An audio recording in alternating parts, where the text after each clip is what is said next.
News, क्योंकि सच जरूरी है।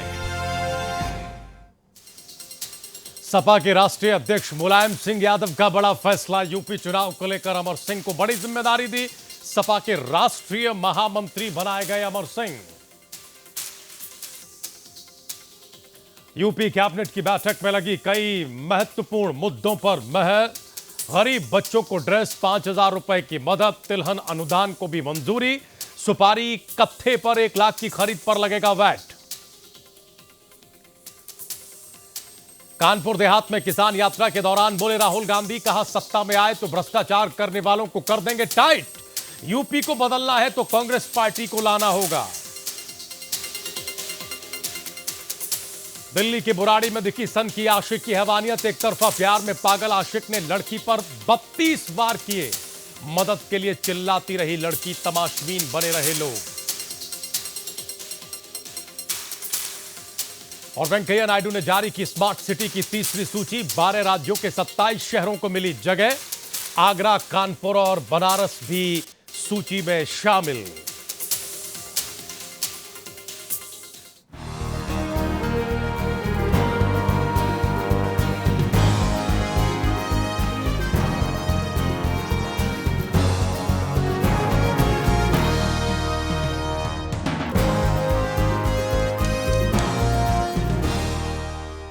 नमस्कार, स्वागत है आप सभी का प्राइम न्यूज पर। मैं हूं राजीव रघुनंदन। वक्त हमेशा की तरह प्राइम एजेंडा का। घर में कलह होती है, सरकार में तनातनी होती है, रूठने मनाने का दौर आता और जाता है, और इन सब के बीच बहस में एक बाहरी आदमी का जिक्र होता है। बाहरी आदमी पर परिवार में फूट डालने के आरोप लगते हैं। परिवार के लोग बाहरी आदमी पर कार्रवाई की मांग करते हैं। अब रुक जाइए, समाजवादी पार्टी की अमर कथा का पार्ट 2 सुनिए। आज सपा मुखिया मुलायम सिंह यादव ने अमर सिंह को पार्टी का महामंत्री नियुक्त किया है। यानी कि मंगलवार का दिन अमर सिंह के लिए मंगल लेकर आया है। अब औपचारिक तौर से अमर सिंह समाजवादी परिवार का हिस्सा हैं। मुलायम सिंह यादव का यह कदम ठीक शिवपाल सिंह यादव की, अखिलेश यादव की बर्खास्तगी के बाद उठाया गया। तो सवाल यह उठता है कि बीते दिनों में जो हो रहा है या हो रहा था, उसका क्या मतलब निकाला जाए। क्या यह मान लिया जाए कि अब कम से कम पार्टी के भीतर अखिलेश युग का खात्मा हो गया? क्या यह मान लिया जाए कि मुलायम सिंह यादव बेटे के खिलाफ मोर्चा खोल चुके हैं? इसका यह मतलब भी हो सकता है कि बतौर भाई मुलायम ने बेटे की जगह भाई का साथ लेने का फैसला किया है। राजनीतिक परिवार में कई ध्रुव होते हैं, पावर सेंटर्स के बीच लड़ाइयां होती रहती हैं, लेकिन समाजवादी कुनबे में जो हो रहा है वो कई मायनों में अलग है। चाचा भतीजे की लड़ाई में समझौते के दौरान ये बातें सामने आई थी कि मुलायम सिंह यादव ने अखिलेश को अमर सिंह पर कार्रवाई करने का भरोसा दिया है। इसी दौरान अखिलेश यादव, रामगोपाल यादव ने बाहरी शख्स की संज्ञा का इस्तेमाल कर अमर सिंह पर अखिलेश के खिलाफ साजिश रचने के आरोप लगाए थे।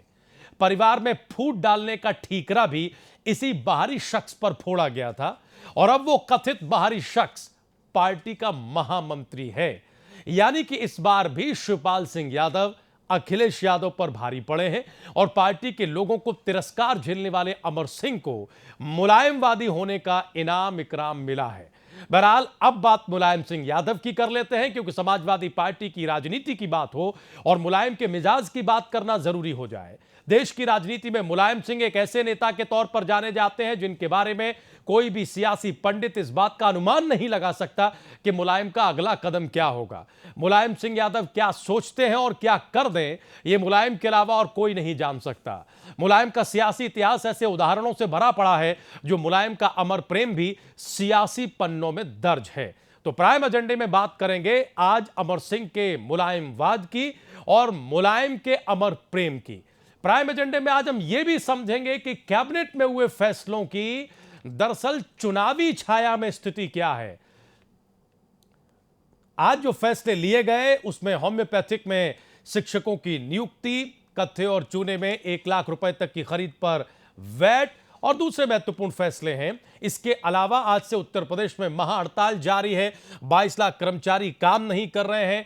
बात जरा घर की कलह की भी करेंगे कि वो कब खत्म होगी और कानून व्यवस्था पर सरकार कब ध्यान देगी। प्राइम एजेंडा आज इन सारे मुद्दों पर।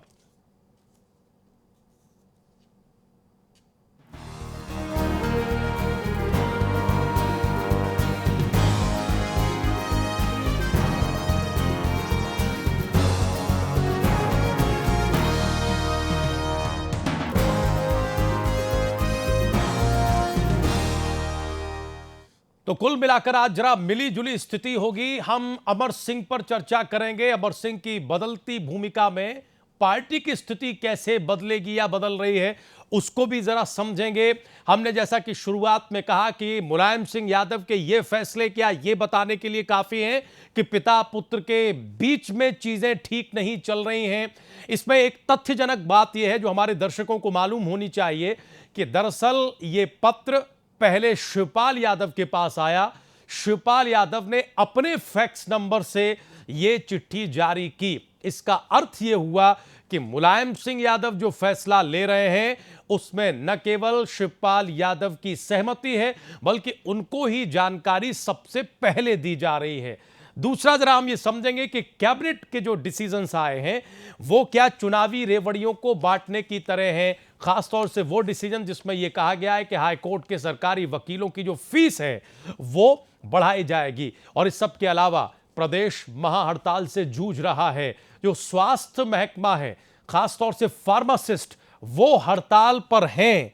प्रदेश की सरकार को इसकी चिंता क्यों नहीं हो रही है? क्योंकि इस वक्त जो बुखार है खासतौर से डेंगू और चिकनगुनिया वो अपने शबाब पर है और पूरा प्रदेश उसकी तकरीबन चपेट में है। 75 जिलों में हर जिला मुख्यालय का जो अस्पताल है वो भरा पड़ा है। ऐसे में कैबिनेट पर उस पर कोई चर्चा न होना, कैबिनेट की बैठक में उस पर कोई डिसीजन न होना, फार्मासिस्टों को उनके संगठनों को बातचीत के लिए न बुलाना, उल्टे शंखलाल मांझी जो प्रदेश के स्वास्थ्य मंत्री हैं उनका एक बेतुका बयान, इसको भी जरा हम आज प्राइम एजेंडा में समझेंगे। और हमारे साथ कई खास मेहमान मौजूद हैं। जल्दी से हम अपने मेहमानों से परिचय करा दें। हमारे साथ प्रदेश महासचिव भारतीय जनता पार्टी विद्यासागर सोनकर जी मौजूद हैं। विद्यासागर सोनकर जी, आपका बहुत स्वागत है। डॉक्टर संदीप शुक्ला हमारे साथ मौजूद हैं, राज्य मंत्री उत्तर प्रदेश की सरकार में है, नेता है समाजवादी पार्टी के, बहुत स्वागत है संदीप जी आपका। हमारे साथ शबनम पांडे हैं, नेता कांग्रेस पार्टी, और हमारे साथ विजय शंकर पंकज हैं, बहुत ही सम्मानित वरिष्ठ पत्रकार। पंकज जी, पहले तो हम सीधे आप ही के पास आना चाहेंगे क्योंकि हमने जब पिछली डिबेट की थी जिसमें आप मौजूद थे तब आप अमर सिंह का जो जिक्र कर रहे थे उसमें एक खास शब्द का इस्तेमाल कर रहे थे खुलकर। आप ये कह रहे थे कि अमर सिंह की हैसियत इतनी नहीं है कि वो ऐसा वैसा कोई डिसीजन करा दे।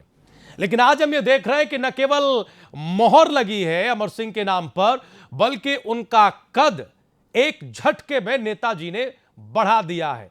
उन्हें रामगोपाल यादव या पार्टी के दूसरे जो राष्ट्रीय महासचिव हैं उनके कद के बराबर खड़ा कर दिया है। क्या कहेंगे? राजेश जी, मैंने जो शब्द पिछली आपके डिबेट में कहा था वही बात है।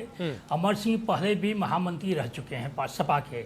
सेकेंड चीज जो निर्णय हुए, हमने उस दिन भी कहा था, आज भी कहे, सत्ता संघर्ष है समाजवादी यादव वंश का, यादव परिवार का, सफाई के यादव परिवार का ये सत्ता संघर्ष है जी। यह मुलायम सिंह की राजनीतिक विरासत का सवाल है। राजनीतिक विरासत किसको मिलेगी, कौन उनका उत्तराधिकारी होगा, यह शुरुआत हो गई है। 2012 में जब अखिलेश यादव को मुलायम सिंह ने पुत्र को मुख्यमंत्री बनाया था, उसके पहले मुलायम सिंह की संपत्ति का बंटवारा हो गया था दो पुत्रों के बीच में। उसमें यह तय था कि अखिलेश राजनीतिक विरासत के रूप में पाए जाएंगे। शिवपाल ने उस समय भी, ये बहुत घटनाक्रम लोग नहीं जानते हैं, लेकिन शिवपाल ने उस समय भी विरोध किया था। इसका संकेत पिछले दिनों ही अखिलेश ने दिया और मुलायम सिंह ने भी साफ तौर पर कहा कि शिवपाल से अखिलेश इसलिए चिढ़े हुए हैं क्योंकि शिवपाल ने उनका विरोध किया था मुख्यमंत्री बनाते समय। अब भी मैं कह रहा हूं कि अमर सिंह शिवपाल या तो अखिलेश को 2012 में मुख्यमंत्री बनाने के बाद ही प्रदेश अध्यक्ष पद से हटा दिया जाता कि सरकार और संगठन दोनों एक व्यक्ति के पास नहीं रहेगा, या चुनाव से 6 महीने पहले। यह तो बेतुका और परिपक्व राजनीति है। मुलायम सिंह जैसे राजनेता से मैं नहीं समझ सकता, मैं भी 30 साल से मुलायम सिंह को जानता हूं, इतना अपरिपक्व निर्णय कैसे मुलायम सिंह ने लिया और कैसे लिया जा सकता किसी पार्टी में? नहीं, ज्यादा बेहतर पार्टी हो, सामूहिक पार्टी हो। विजय शंकर जी, ज्यादा बेहतर तो डॉक्टर संदीप शुक्ला बताएंगे। की स्थिति नहीं हो। सर ज्यादा बेहतर तो डॉक्टर संदीप शुक्ला बताएंगे, नहीं, जो संदीप हमारे इस जी- डिबेट में आज संदीप जी मौजूद कुछ हैं, भी अगर वो नहीं- बता सके नहीं, तो। मीडिया से ज्यादा जानकार कौन नहीं, अगर वो बता सके तो कि भीतर की स्थिति क्या है और जो संदीप जी से डिसीजन पूछ लिए सकते जा रहे हैं उस पर क्या पार्टी में एक राय है। लेकिन सर हम ये समझना चाहते हैं कि परिवार में मुख्यमंत्री अखिलेश यादव और राष्ट्रीय महासचिव प्रोफेसर रामगोपाल यादव एक बाहरी शख्स का जिक्र करते हैं इशारों में। वो भले ही नाम लेने से बचते हों लेकिन उनका इशारा पूरी तरह से साफ था। वहीं दूसरी तरफ अखिलेश यादव जिस बाहरी व्यक्ति से दूर रहने की बात करते हैं, जिसको लेकर यह कहते हैं कि बाहरी व्यक्ति तय करेगा कि पार्टी कैसे चलेगी, मुलायम सिंह यादव उसी बाहरी व्यक्ति को पार्टी का राष्ट्रीय महामंत्री बना देते हैं। तो क्या मान लिया जाए कि अमर सिंह, नेताजी शिवपाल यादव एक तरफ और अखिलेश यादव, रामगोपाल और दूसरे लोग एक तरफ। अब स्थिति यह है या फिर यह फैसला वाकई सबकी सहमति से हुआ है?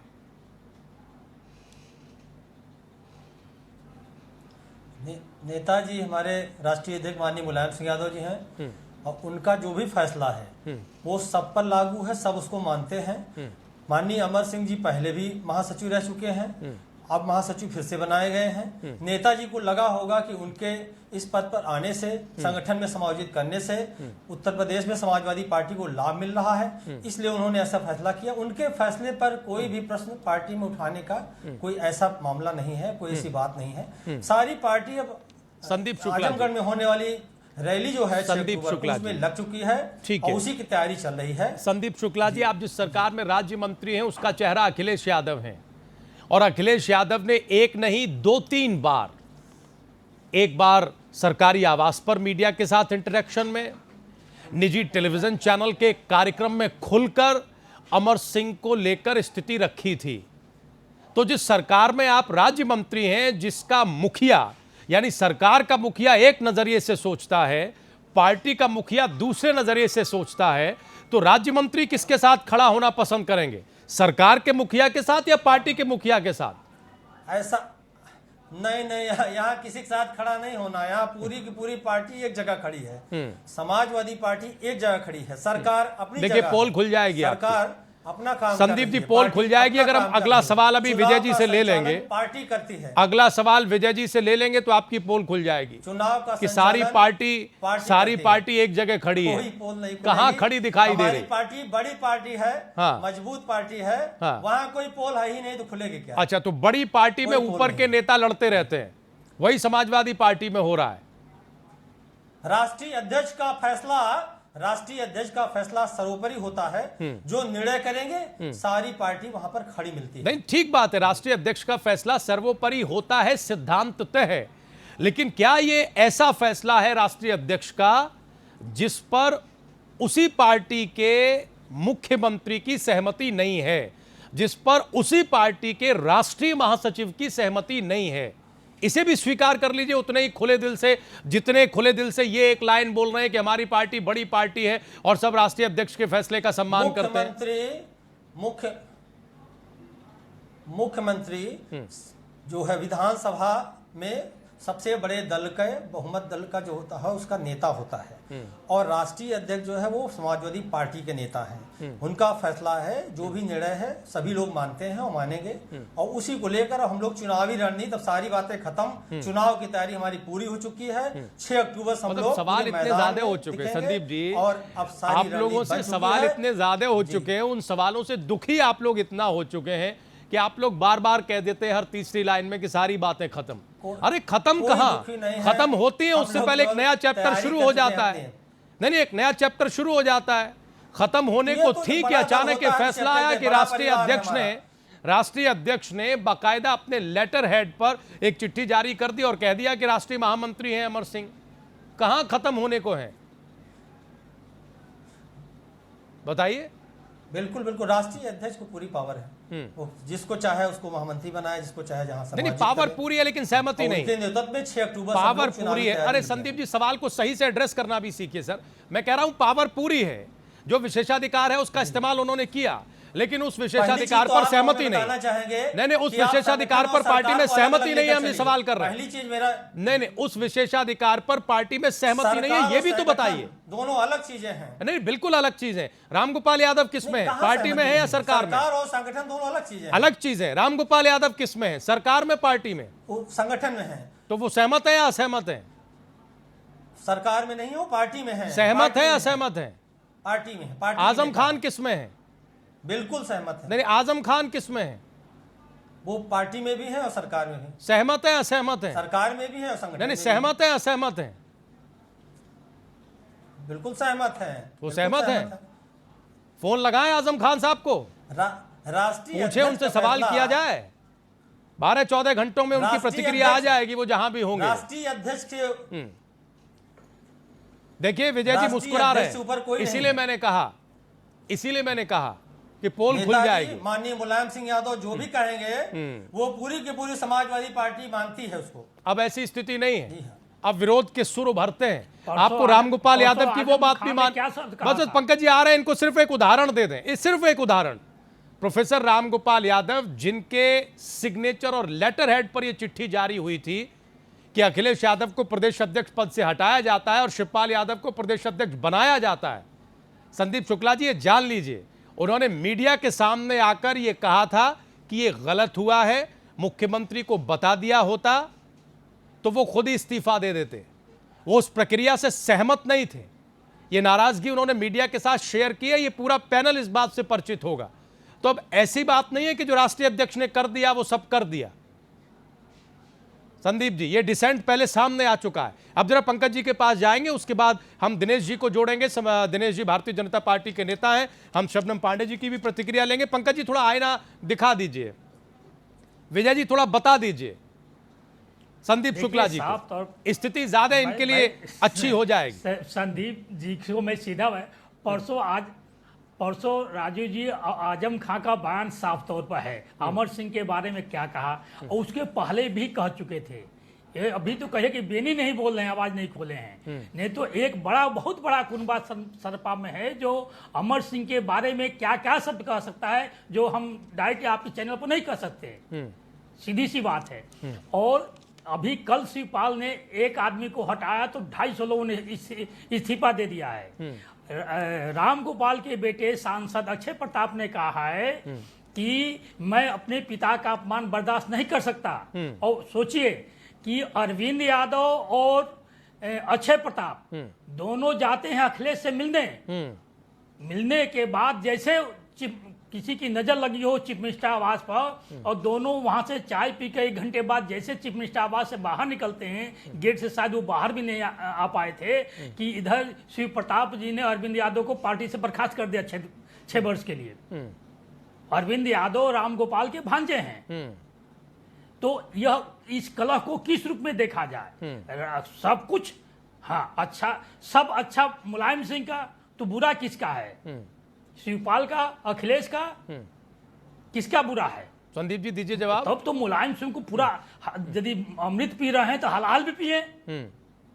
ये संदर्भ नहीं समझ में आ रहा है कि चुनाव के समय, मैं अब भी कह रहा हूं कि मुलायम जैसा राजनीतिज्ञ, जिसका खुद कहते थे कि मैं चरखा दाव का विशेषज्ञ हूं, जो बड़े बड़े नेताओं को 35 साल में चौधरी चरण सिंह के वो बहुत प्रिय नहीं रहे, लेकिन चौधरी चरण सिंह के बेटे अजीत सिंह को पछाड़ करके वो लोकदल के अध्यक्ष बने, पार्टी टूटी, फिर पार्टी बनाई। संघर्षशील नेता हैं, कितनों को उन्होंने पछाड़ा अपने राजनीतिक जीवन में। लेकिन आज मुलायम सिंह किस कगार पाकर खड़े हैं, राजनीति के किस पायदान पा गए हैं अपने परिवार को लेकर के। समाजवाद तो एक अच्छा नाम है, सुनने में बहुत अच्छा लगता है। वामपंथ बहुत लगता है गरीबों के लिए बहुत क्रांतिकारी नाम होता है, लेकिन समाजवाद कहाँ है? आप देखिए कहाँ है समाजवाद? संदीप जी बता दीजिए। संदीप जी हो, बस ये लाइन मत बोलिएगा कि राष्ट्रीय अध्यक्ष जी का फैसला है, सर्वोपरि है, सब मानेंगे। खान जो बोले, संदीप जी बता दीजिए कहाँ है समाजवाद? और राजू जी एक और सोच लीजिए, अमर सिंह कौन से समाजवाद के बड़े परिचायक हैं? कौन से बड़े झंडा बरदार हैं, बता दीजिए। अमर सिंह पार्टी में नहीं रहते या उन्हें राष्ट्रीय महामंत्री नहीं बनाया जाता तो कहां समाजवाद में कमी आई जा रही थी?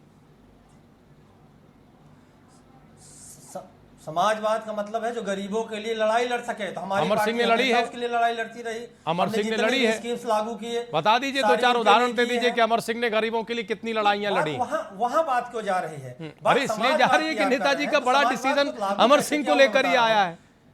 नेताजी का बड़ा डिसीजन अमर सिंह को ही लेकर आया, इसलिए जा रहे हैं। अपनी जगह है, आप समाजवाद की बात कर रहे हैं तो समाजवाद को हम परिभाषित कर रहे हैं और समाजवाद को हम ये बता रहे हैं कि किस तरह से हमारी सरकार ने समाजवादी व्यवस्था लागू की है। हमने चाहे स्वास्थ्य के क्षेत्र में, शिक्षा के क्षेत्र में, सब जगह समाजवादी व्यवस्था लागू की है। तो हम समाजवादी सरकार में हैं तो समाजवादी व्यवस्था दे रहे हैं, मूलभूत सुविधाएं दे रहे हैं, तो हम समाजवादी सरकार चला रहे हैं। संदीप जी, संगठन, आप दो शब्दों में फर्क नहीं समझ रहे। उसमें आप दो शब्दों में फर्क नहीं, जो आप बता रहे हैं वो परिवारवादी स्थिति में होता है, जो हो रहा है समाजवादी पार्टी में।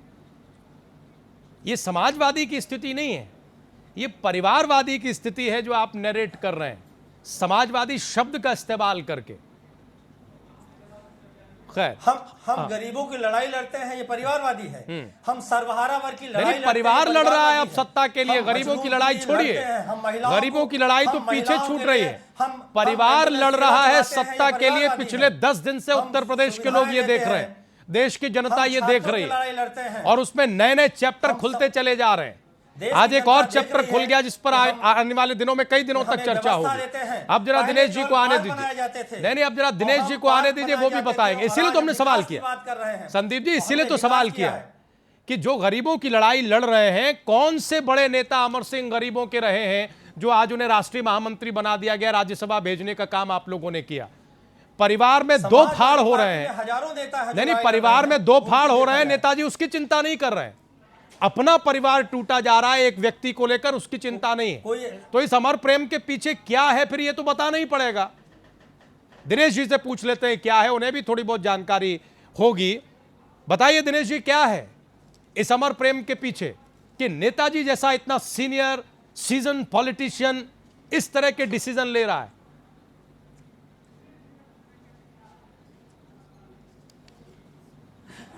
राजीव जी, मैं आपसे कहना चाहता हूं कि इस समय उत्तर प्रदेश में एक चर्चा है कि समाजवादी पार्टी टूट गई है, बिखर गई है।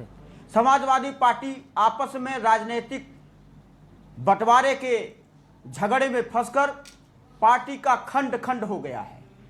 और जो स्थिति पैदा हुई है, मैं अमर सिंह की बात करना चाहता हूं। अमर सिंह का इतिहास क्या है? अमर सिंह जब जब आए हैं, समाजवादी पार्टी टूट के कगार पे पहुंची है। नहीं, गरीबों की लड़ाई लड़ी अमर सिंह। चाहता हूं कि मुलायम सिंह की जो स्थिति है, गरीबों की लड़ाई लड़ी, अभी संदीप जी बता रहे हैं, वाले नेता हैं, बहुत संघर्षशील वाले नेता हैं। लेकिन आज जो निर्णय किए हैं, अमर सिंह को राष्ट्रीय महामंत्री बनाए हैं। पूरे उत्तर प्रदेश में, पूरे उत्तर प्रदेश में ऐसा माहौल गया है कि एक राजनेता को, एक उद्योगपति को, एक पैसे वाले को उन्होंने राष्ट्रीय महामंत्री बना के संदेश देने का प्रयास किया है कि समाजवादी पार्टी गरीबों की पार्टी नहीं है, मजलूमों की पार्टी नहीं है, बेईमानों की पार्टी नहीं है। ये बेईमानों की पार्टी है, ये प्लाट मकान दुकान कब्जा करने वालों की पार्टी है, ये अपराध करवाती है, ये रहने करवाती है, ये लूट करवाती है, और यह बलात्कार भी ये पार्टी करवाती है। मैं आपसे कहना चाहता हूं, जब बलात्कार होता है तो इनकी पुलिस नहीं पहुंच पाती है, इनकी सरकारी तंत्र साले फेल हो जाते हैं। तो अमर सिंह को राष्ट्रीय महामंत्री बनाए जाने के बाद उत्तर प्रदेश में एक चर्चा है कि यह सरकार उद्योगपतियों के लिए है, लाइजनरों के लिए है, और बड़ी सरकार है, पैसे वालों की सरकार है, और पैसे वालों की सरकार का अब अंत हो गया है, ऐसा उत्तर प्रदेश की जनता आजकल चर्चा कर रही है। ठीक है, हम जवाब लेंगे संदीप जी से, लेकिन पहले शबनम पांडे जी को चर्चा में जोड़ लें। शबनम पांडे जी, आप कैसे देख रहे हैं? बस संदीप जी, बस एक बार पहली प्रतिक्रिया शबनम जी की भी आ जाए, फिर इकट्ठे जवाब दे दीजिएगा। उनकी प्रतिक्रिया भी दिनेश जी की प्रतिक्रिया से कोई बहुत अलग नहीं होगी, जहां तक हमें लगता है। शबनम जी बोलिए, आखिर ऐसी क्या जरूरत पड़ गई कि लड़ाई गरीबों की, जो दावा संदीप जी का है, लेकिन जिनका साथ ले रहे हैं उनकी एक विशेष छवि है, वो अपनी छवि के लिए जाने जाते हैं। और पंकज जी तो इस बात पर हतप्रभ है, आश्चर्यचकित है कि नेताजी जैसा बड़ा वरिष्ठ पॉलिटिशियन ये कर सकता है, वो भी ठीक चुनावों से पहले। शबनम जी, देखिए, जब मुलायम सिंह जी ने मंच पे खुली तरीके से बोला था कि भ्रष्टाचार का मुद्दा उठाया था पार्टी के नेताओं के द्वारा किए जा रहे जमीन कब्जा और सबको, तब भी इनके नेताओं ने डिफेंड किया था टीवी चैनल्स पे कि ये हमारे पार्टी का लोकतंत्र है। आज जब लड़ाई पार्टी में परिवार के बीच हो रहा है तब भी ये कहते हैं कि ये हमारी पार्टी के अंदर का लोकतंत्र है। पर इनको ये समझना पड़ेगा कि पार्टी के अंदर का लोकतंत्र अगर इस तरीके का है तो जो पार्टी सरकार चला रही है आज वो जनता को के लिए जवाबदेह हैं। उन्हें जवाब देना होगा कि वो सरकार कायदे से चलाएंगे या अपनी सत्ता की लड़ाई में लगे रहेंगे। दूसरी बात ये कहते हैं हम समाजवाद हैं, समाजवादी हमारी जो नीति है वो समाजवादी की है। लेकिन अगर समाजवादी की नीति है तो मैं ये जानना चाहती हूँ अमर सिंह जी ने ऐसा क्या काम किया? अमर सिंह जी को तो सेटिंग के लिए जाना जाता है, ये तरह तरह की सेटिंग करने में माहिर नेता माने जाते हैं। इनका गरीबों से कोई सरोकार नहीं है, इनके बड़े बड़े फिल्म स्टार से, बड़े बड़े लोगों से इनका सरोकार है। फिर क्या वजह है कि मुलायम सिंह जी जैसे बड़े नेता ने इस तरीके का? तो मुझे पूरी तरीके से ऐसा लगता है कि ये हताशा की स्थिति इनकी पार्टी के अंदर हो गई है और नेताजी ने सोचा कि शायद एक राजपूत चेहरा अमर सिंह जी जैसा सामने लाया जाए इलेक्शन से पहले ताकि राजपूत अट्रैक्ट होके इनकी तरफ आए। पर मुझे ऐसा लगता है कि ये हताशा में लिया हुआ डिसीजन इनको कहीं ना कहीं घाटे का सौदा रहेगा इनके लिए घाटे का सौदा रहेगा। और जो आप राजपूत चेहरे की बात कर रही थी संदीप जी, आप जवाब दें इससे पहले हम अपने दर्शकों को ये बता दें कि इसी राजपूत चेहरे के नाम पर 2012 के विधानसभा चुनाव में अमर सिंह जब पार्टी से बाहर थे तो उन्होंने लोकमंच नामक एक दल बनाया था, प्रदेश में चुनाव लड़ा था।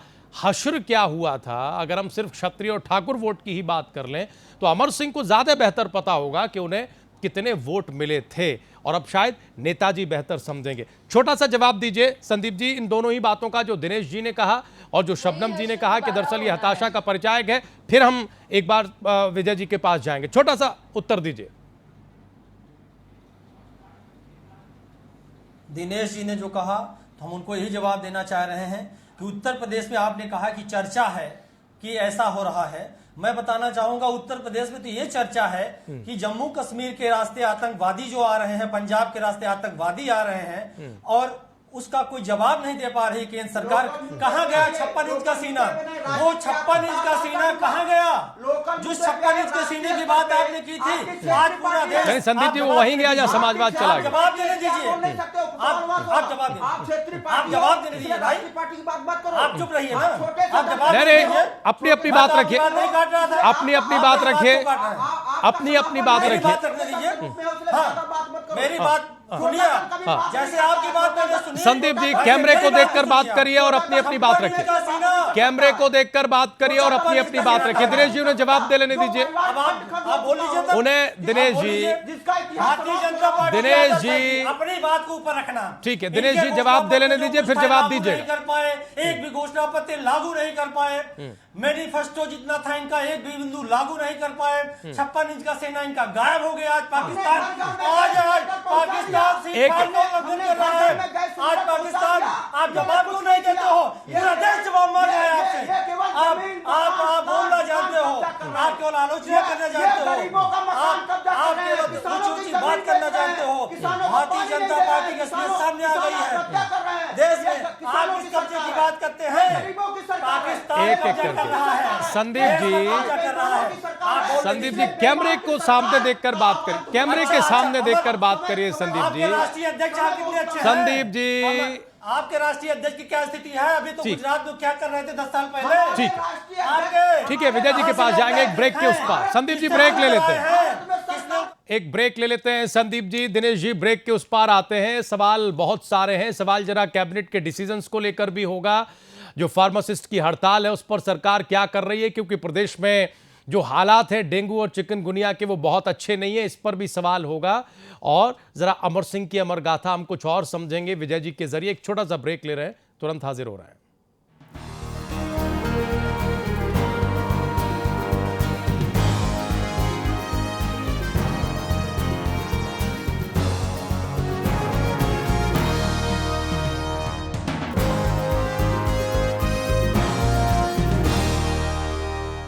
मंत्रा Ayurvedic face cream and face wash. इसमें है 12 खास आयुर्वेदिक जड़ी बूटियों का संतुलित मिश्रण। ये कोई कॉस्मेटिक नहीं, आयुर्वेदिक औषधि है। 15 खास जड़ी बूटियों से बना पेट सफा आयुर्वेदिक चूर्ण। आज ही ले आएं। पेट सफा पहली रात से ही असर दिखाता है और इसकी आदत भी नहीं पड़ती। पेट सफा, हर रोग दफा। नफरत की आग और 32 वार।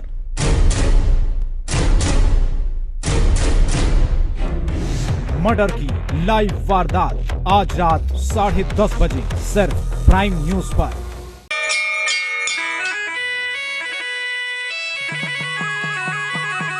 मैं देवभूमि हूं। मैं महाभारत की जन्मभूमि हूं। मैं ऋषि मुनियों की कर्मभूमि हूं।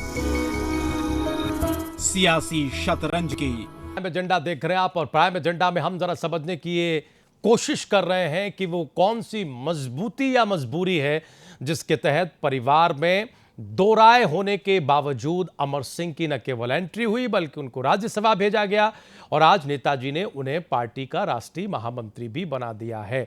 क्या वाकई नेताजी की दूरदर्शिता, राजनीतिक दूरदर्शिता इतनी है कि वो ये देख रहे हैं कि बगैर अमर सिंह के काम नहीं चलेगा और चुनावों में अमर सिंह एक बड़ी भूमिका निभाएंगे? हालांकि 2012 का जो तजुर्बा है वो नेताजी और अमर सिंह दोनों के ही साथ में है। हम एक दो सवाल अमर सिंह पर और लेते हैं, उसके बाद हम जरा अस्पतालों में हड़ताल और कैबिनेट के डिसीजन के सवालों की तरफ बढ़ेंगे। संदीप शुक्ला जी हमारे साथ जुड़े हुए हैं। डॉक्टर संदीप शुक्ला, ये बताएं कि अभी जो अपने तर्क में आप कह रहे थे कि आपने घोषणा पत्र पूरा नहीं किया, उस पर अमल नहीं किया, कश्मीर में जो चल रहा है, उरी में जो आतंकवादी हमला हुआ उसका आप जिक्र कर रहे थे, 56 इंच का सीना वगैरह वगैरह, तो क्या ये माना जाए कि इन सारी चीजों से लड़ने के लिए आप लोग अमर सिंह को ले आए?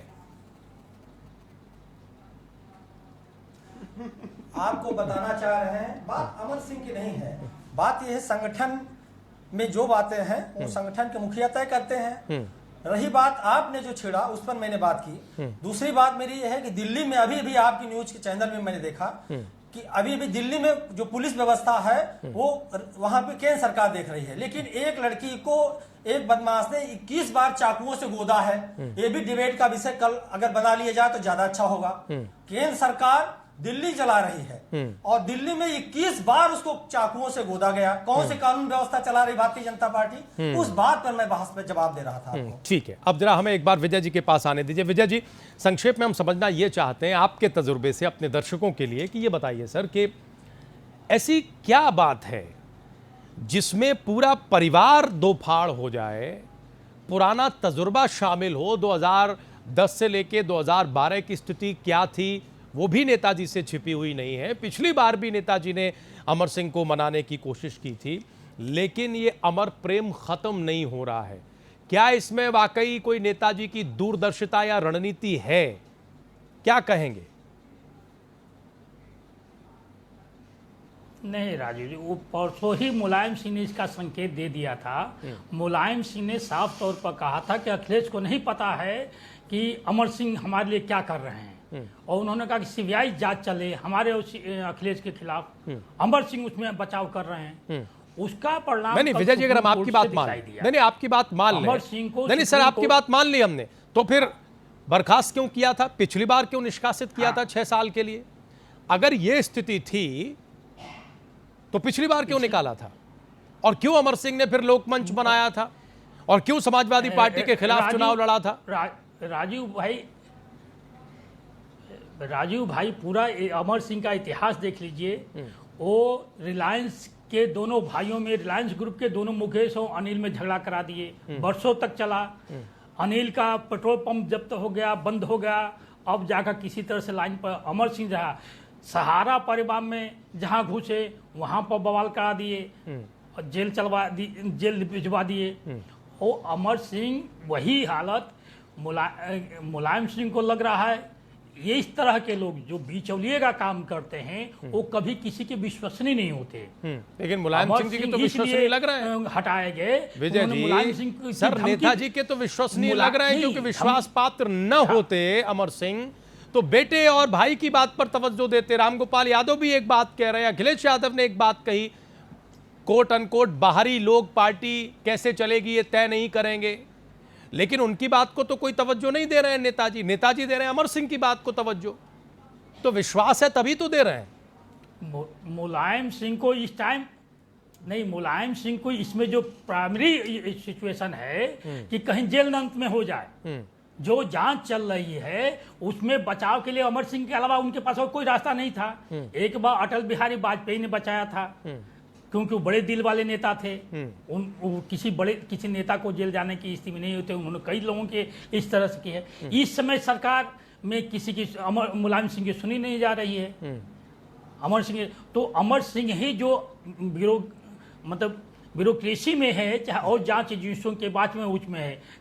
भाई कांग्रेस की सरकार तो 10 साल मुलायम सिंह चूंकि समर्थन देते रहे, बचाते रहे, तो उनका तो मुझे इस सरकार में मुलायम सिंह का कुछ नहीं लग रहा है, न समर्थन कोई मांग रहा है, न कुछ देने की स्थिति में है। संदीप जी कोई उनको बचाव की स्थिति साफ की। पंकज जी आपने स्थिति साफ की। अमर सिंह एक संदीप जी आप बताइए कि दरअसल अमर प्रेम नहीं है, ये सीबीआई का डर है, ये जेल जाने का डर है, इस वजह से ये स्थिति हम देख रहे हैं। बताइए संदीप जी, कुछ रोशनी डालिए इस पर। अरे कहां का डर है, सुप्रीम कोर्ट तो साफ साफ कह रही कोई मामला ही नहीं है। आज ही आपके समाचार पत्र में हम लोगों ने मीडिया के माध्यम से देखा, उसका रिवॉर्ड है, सब कुछ सब खत्म, उसका रिवॉर्ड है, तो उसका इनाम है। जब कुछ है ही नहीं तो कैसा डर है? नहीं तो उसका इनाम है क्या फिर संदीप जी? ये बताइए, जब डर नहीं है तो इनाम है, कुछ ना कुछ तो है इस प्रेम के पीछे। कैसा इनाम है भाई? आपने कहा ना कि सुप्रीम कोर्ट से राहत मिल गई, ना कोई इनाम है। अब ये है कि तो रोज फैसले लिए जाते हैं। नहीं अब तो कोई मामला ही नहीं है, तो डर कहां से आ गया? जब कोई मामला ही नहीं है तो जब कोई मामला ही नहीं है तो डर किस चीज का? तो फिर हमारे नेताजी बहुत दिग्गज हैं, कद्दावर, उन्होंने डर वर नहीं सीखा। अच्छा ठीक है, सीधा सवाल, डरे कभी नहीं। अच्छा तो अमर प्रेम के पीछे है क्या? उनका शुरुआत थी। अमर प्रेम के पीछे क्या है ये बता दीजिए। वो उनका व्यक्तिगत मामला है, वो किसी से भी, वो किसी को भी रख सकते हैं, किसी को पद पर ले आ सकते हैं, किसी को निकाल सकते हैं। उन्होंने पार्टी बनाई है, पार्टी में संघर्ष किया है, पार्टी के मुखिया हैं, और उनका निर्णय लेते रहते हैं समय समय पर। और सरकार सत्ता को ही नहीं बल्कि आगे उनको चुनाव लड़ना है, उसके हिसाब से नई नई रणनीति अपनी बनाते रहते हैं। अच्छा आपको लग रहा है के नेतृत्व में ही चुनाव? अच्छा संदीप जी एक बात बताएं, आपको लग रहा है कि चुनावों से पहले समाजवादी पार्टी और सरकार में जो हो रहा है वो सब सही हो रहा है? जी बिल्कुल, कुछ है, बहुत अच्छी तरीके से हम लोग रणनीति बना चुके हैं और चुनाव का संचालन सब बहुत अच्छा होने जा रहा है। और समाजवादी पार्टी नंबर 1 पर दिख ही रही है। सारे चैनलों ने जो आपका सर्वे दिखाया है तो नंबर 1 है, और तैयारी भी अच्छी चल रही है हम लोग। ठीक है, वो आपकी इस बात पर एक टिप्पणी ले लें, फिर हम दूसरे सवालों पर जाएंगे। इंटरेस्टिंग बात आपने कही, समाजवादी पार्टी नंबर 1 पर दिख रही है। शबनम पांडे, फिर आप लोग किस नंबर पर हैं? जब इतनी उठापटक के बाद, इतनी कलह की खबरों के बाद समाजवादी पार्टी नंबर 1 पर है, तो आप लोग कहां हैं? देखिए, आज समाजवादी पार्टी के जो नेता, कार्यकर्ता, मंत्री सब बहुत हताश तो हैं ही, ये मैं बोल ही चुकी हूँ।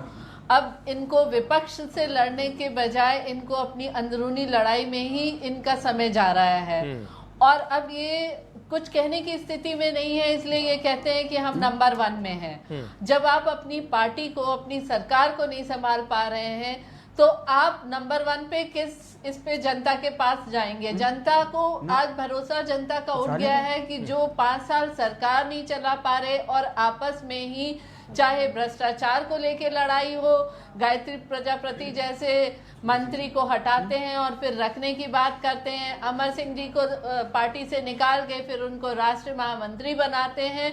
तो जिस उहापोह की स्थिति में आज सपा दिख रही है, जनता भी कैसे भरोसा कर सकती है कि ये सरकार जनता के लिए कुछ कर सकती है? जनता ने जो कुछ किया इसका पछतावा आज जनता को हो रही, और सरकार को भी बहुत अच्छी तरह पता है कि हमने जनता के लिए कुछ नहीं किया, लेकिन चाहे खनन के माध्यम से, चाहे जमीन पे कब्जा करने के माध्यम से, इन्होंने केवल काले धन को जमा किया है। ठीक है। और अब अंतिम चलते समय ये तरह तरह के प्रलोभन दे रहे हैं कि हम बच्चों को स्कूल में ये देंगे, प्राइवेट स्कूल में पढ़ने वाले बच्चों, गरीब बच्चों को हम 5, ये सारी चीजें इन्होंने 4 साल पहले क्यों नहीं किया चलते समय? क्योंकि ये सारी परिस्थिति आज आप लोगों को, चाहे आवाज मिल रही है आपको, अंदर के पार्टी का युद्ध हो या ये घोषणाएं हो, ये इनकी हताशा है। दिनेश जी, सवाल ये है कि यहाँ क्लेम है संदीप जी का कि समाजवादी पार्टी नंबर 1 पर चल रही है, तो फिर बीजेपी कहां है और बीजेपी के दावे कहां हैं? समाजवादी पार्टी इस समय 1 नंबर में चल रही है, जैसा कि इन्होंने कहा है। इस समय समाजवादी पार्टी की स्थिति यह है कि इनके विधायक जो वर्तमान में हैं, इनके जो मंत्री हैं, अपनी जमानत बचाने की पोजीशन में नहीं है। तो मैं संदीप जी से पूछना चाहता हूं, तो 1 नंबर में कहाँ है? यहाँ तो होड़ लगी है। इनके दल से भी लोग हमारे दल में टूट के आ रहे हैं, बसपा से हमारे साथ टूट के आ रहे हैं। आज हमारे यहाँ भीड़ लगी है, लाइन लगी है। तो इनका दल तो आज की डेट में जो महाभारत की लड़ाई जब थी, तो वो महाभारत की लड़ाई का इतिहास हम आपके सामने प्रस्तुत करना चाहते हैं। वही हुआ जो इनके पार्टी में हो रहा है। मुलायम सिंह पितामह के रूप में लोगों को ले आके समझौता कराते हैं, देते हैं, थोड़ा पद देते हैं, लालच देते हैं, और लालच ऐसे देते हैं जो लाइजनर है, पूरे भारत में लाइजनर के नाम से जाना जाता है। उसको राष्ट्रीय महामंत्री बनाएंगे तो उत्तर प्रदेश में सरकार कहां बनेगी? इनके विधायकों की जमानत जब्त होगी। आने वाले समय में संदीप शुक्ला की जो गलतफहमी है वो दूर हो जाएगी। भारतीय जनता पार्टी का कमल पूरे भारत में खिला है और उत्तर प्रदेश में भी खिलेगा। चलिए थोड़ा आगे बढ़ते हैं। अब तो ये अपने दावे पर बात आ गई, थोड़ा आगे बढ़ते हैं। आज उत्तर प्रदेश सरकार कैबिनेट की बैठक हुई। बैठक में बहुत सारे आते हैं, शबनम जी आते हैं। अब छोड़ दीजिए वो बात अभी आरोप प्रत्यारोप पर थी, अब अपने अपने दावों पर आ गए। ठीक। अब जरा कैबिनेट के डिसीजन और हड़ताल जो उत्तर प्रदेश में है फार्मासिस्ट की अस्पतालों में, उस पर आते हैं। विजय जी, हम ये समझना चाहते हैं कि आज कैबिनेट की महत्वपूर्ण डिसीजन आए, कैबिनेट ने बैठक की, और ये जो पूरा झंझावात था, ये जो पूरा संकट था, उसके बाद ये पहली बैठक थी, लेकिन इसमें हड़ताल पर कोई बात नहीं हुई। किस तरह से बीमारियों की चपेट में पूरा प्रदेश है, सरकार अच्छी तरह समझती है। अस्पताल कैसे भरे पड़े हैं, एक एक बेड पर 3-3, 4-4 मरीजों को लिटाना पड़ रहा है, ये भी सरकार से छिपा हुआ नहीं है, लेकिन कैबिनेट में इस पर कोई चर्चा नहीं होती है। क्या ये सरकार की गंभीरता की स्थिति है? राजीव, साफ तौर पर है कि सरकार के पास कोई विजन ही नहीं है। एक साफ एजेंडा था समाजवादी के, हम सबको दवा, सस्ती दवा, मुफ्त दवा और मुफ्त सिंचाई और मुफ्त दवा का जो नारा था वो समाजवादी पुराना नारा है, लेकिन उसको लागू किस तरह से करें, आज तक कोई विजन नहीं है। और आप पहले ही एक बार कहे कि शंखलाल मांझी जो स्वास्थ्य मंत्री इनका है, अब शंखलाल मांझी जिस पार्टी का, जिस सरकार का, शंखलाल मांझी जैसे नेता, जिस स्वास्थ्य जैसे विभाग के मंत्री हों, और उनके बयान और उनके क्रियाकलाप, उनकी सोच, वो क्या जानते हैं, इससे ही गंभीरता ली जा सकती है।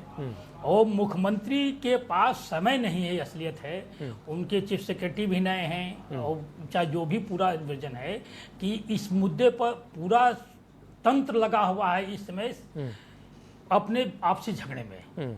तो कौन मर रहा है, कहाँ क्या कमी है, क्या एजेंडा। अब आज मंत्रिमंडल की निर्णय है ही क्या, बताइए। इससे जो सही आपने बात कही कि यदि स्वास्थ्य एजेंडा में नहीं रहा, महामारी से निपटने के लिए, यहाँ तक कि डीजी हेल्थ तक का बयान आज तक नहीं आया। तो विजय जी इंचार्ज नहीं विजय जी, फिर हम ये समझ गए कि पिछले 10 दिनों से हमारे विश्लेषणों में जो एक बात कही जा रही थी, और भी विश्लेषक कह रहे थे कि इसकी कीमत प्रदेश की जनता को चुकानी पड़ रही है, चुका रही है प्रदेश की जनता। परिवार की उठापटक के बीच सरकार और मुखिया के पास समय ही नहीं है कि इन चीजों पर भी तवज्जो दी जाए। बात ही नहीं सुनी जा रही है। यहाँ तक कि हमेशा एक अलग प्रकोष्ठ बनाया जाता था स्वास्थ्य विभाग में, ऐसे महामारियों में, चाहे बरसात के दिनों में जब मलेरिया टाइप की बात थी, इसमें तो चिकनगुनिया और डेंगू की बीमारियां हैं। सामान्य बीमारी में प्रकोष्ठ बनते थे। यहाँ पर आपके स्वास्थ्य भवन में इस पर किसी स्वास्थ्य विभाग के भी अधिकारी का बयान तक नहीं आया। आप आगे तो बातें ही छोड़ दीजिए, संदीप जी, सचिव का और संदीप जी जवाब दीजिए, मंत्री का जवाब दीजिए। सर, परिवार की उठापटक का खामियाजा प्रदेश की जनता भुगत रही जी।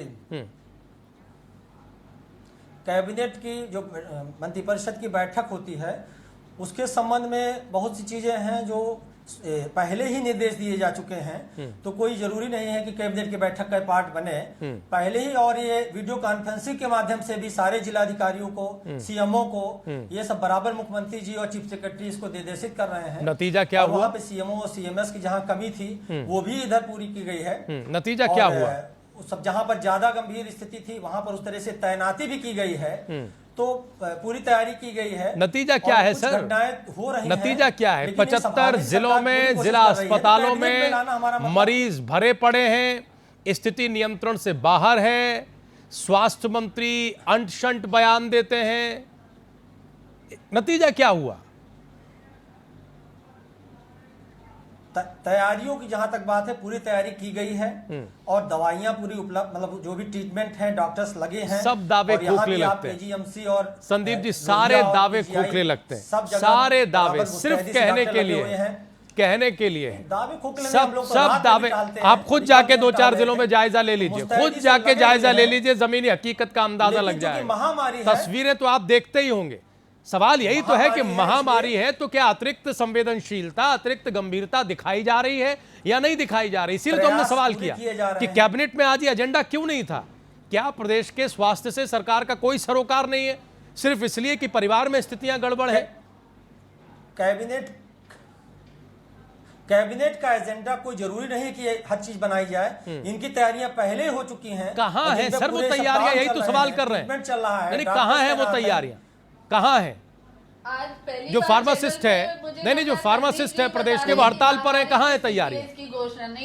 उसका खामियाजा मरीजों को भुगतना पड़ रहा है, कहां है तैयारियां? वो नकार रहे हैं। शबनम जी आ रहे हैं। लोकतंत्र में हड़ताल है, उससे बातचीत भी चल रही है। उसी लोकतंत्र में सरकार भी तो है, और सरकार ऐसे वक्त में हड़तालियों से बातचीत करने के लिए है, कोई रास्ता निकालने के लिए है, उन्हें भरोसा दिलाने के लिए है, जिससे कि राहत आम जनता को मिले।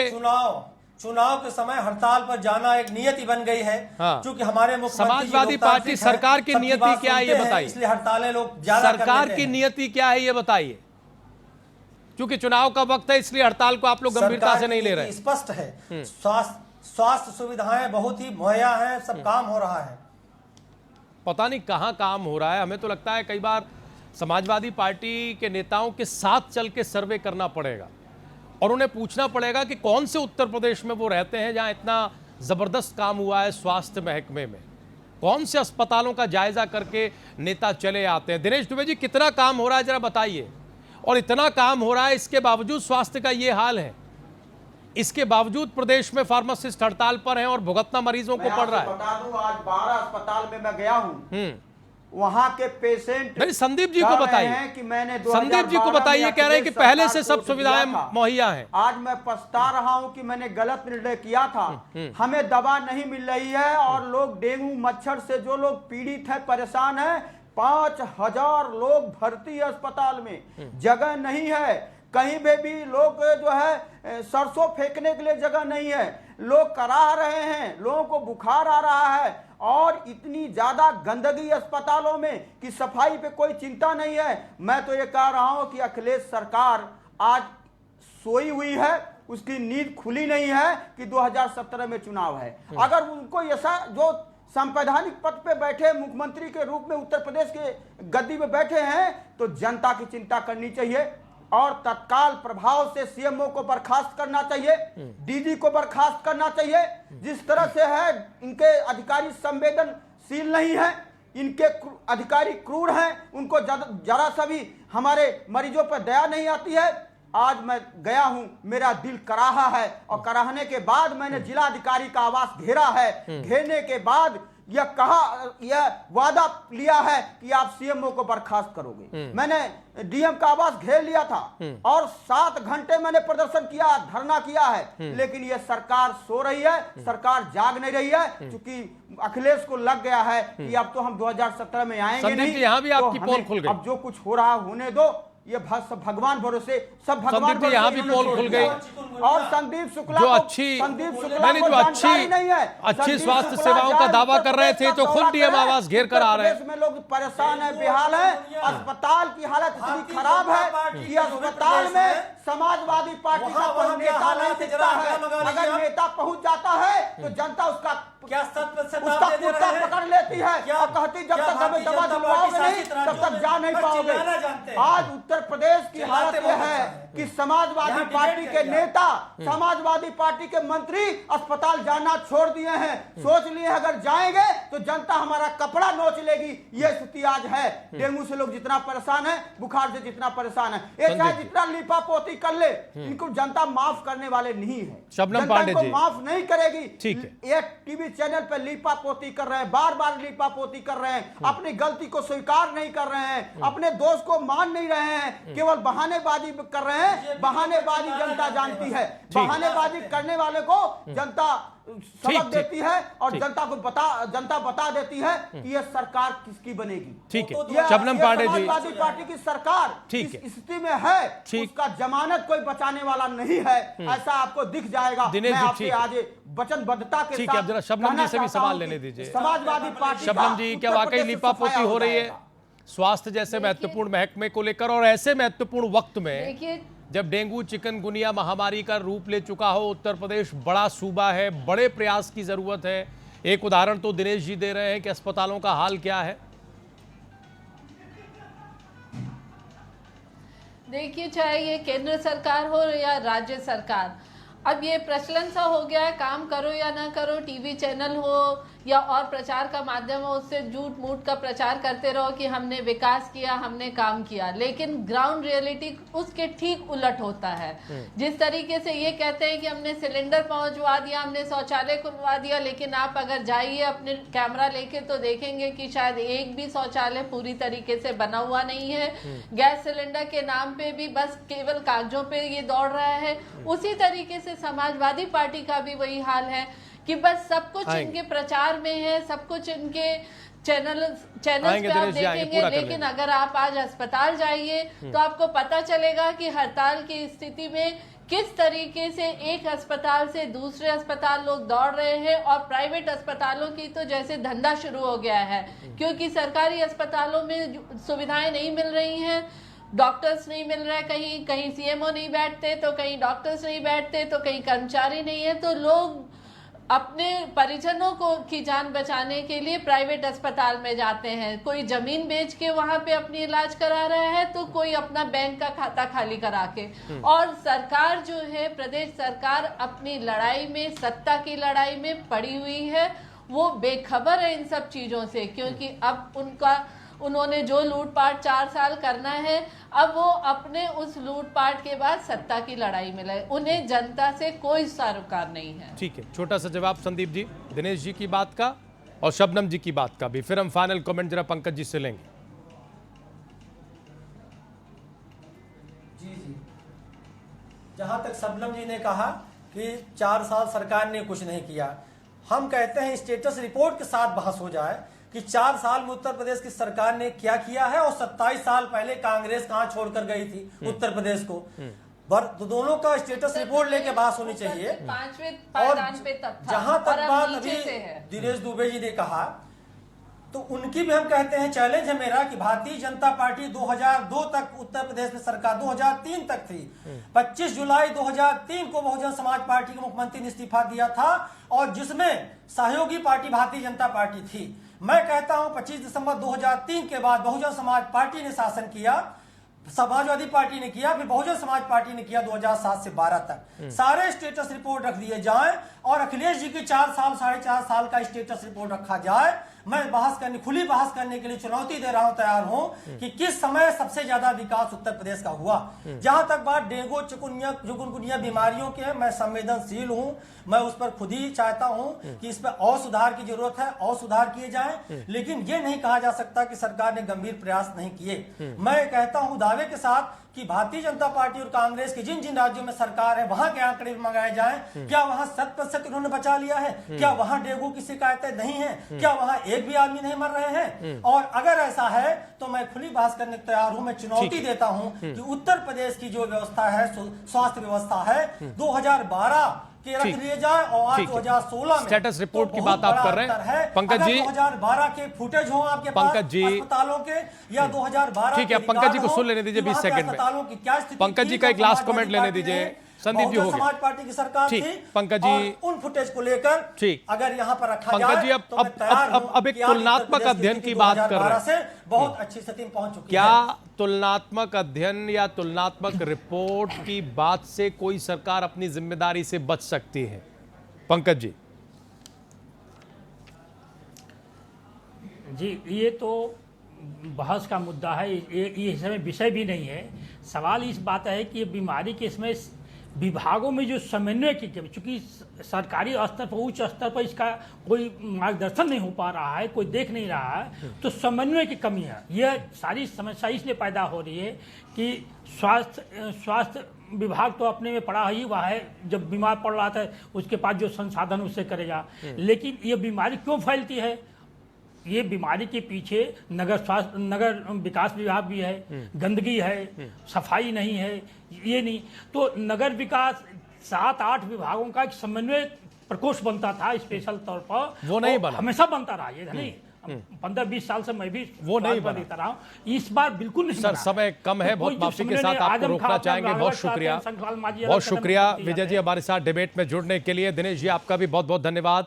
डॉक्टर संदीप शुक्ला बहुत शुक्रिया आपका। शबनम पांडे आपका भी बहुत बहुत शुक्रिया। आज का प्राइम एजेंडा यहीं तक, आप लोग कहीं जाइएगा नहीं। प्राइम न्यूज पर खबरें जा रही हैं।